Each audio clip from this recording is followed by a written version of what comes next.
presented by Avantika Music.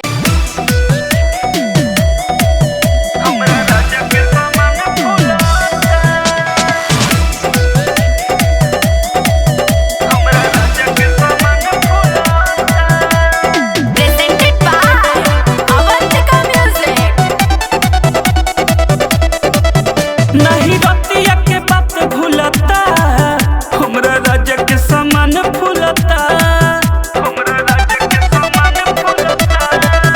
नहीं रतिया के बात भूलता, हमरा राजा के समान फूलता। रात से जिया पे कोइले लड़ाई, गोइले पलंग से उठी मलाई। नहीं चोल के बटम खुलता, हमरा राजा के समान फूलता। नहीं रतिया के बात भूलता, हमरा राजा के समान फूलता। हमरा राजा के समान फूलता। Music by Jai Gurudeva. हमरा राजा के समान फूलता। खइले रहले ना न भेजे सोया गिर गइले तेज, कुछु होखे जन हम का पता नी।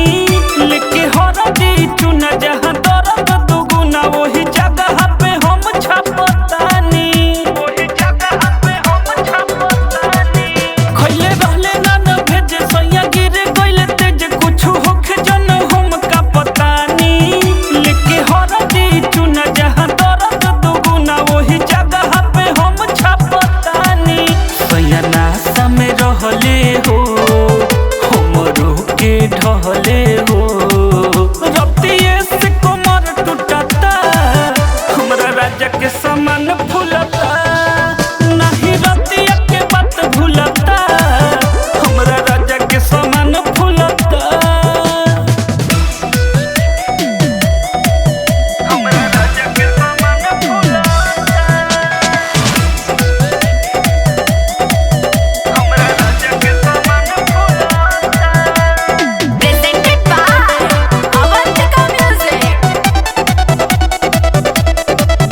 लगे उनका से डर जानी गौआ नगर, कुछ कहला पे मरी है हो। हमर सोया यो रविंद के आवे नहीं नींद, अब जित नहीं करी है हो, जित नहीं करी है हो। लगे उनका से डर जानी गौआ नगर, कुछ कहला पे मरी है हो।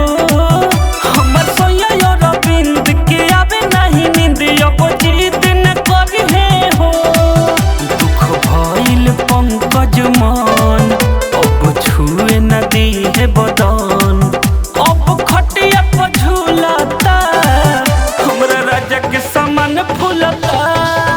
नहीं रतिया के बात भूलता, हमरा राजा के समान फूलता। रात से जिया पे कोइले लड़ाई, गोइले पलंग से उठी मलाई। नहीं चोल के बटम खुलता,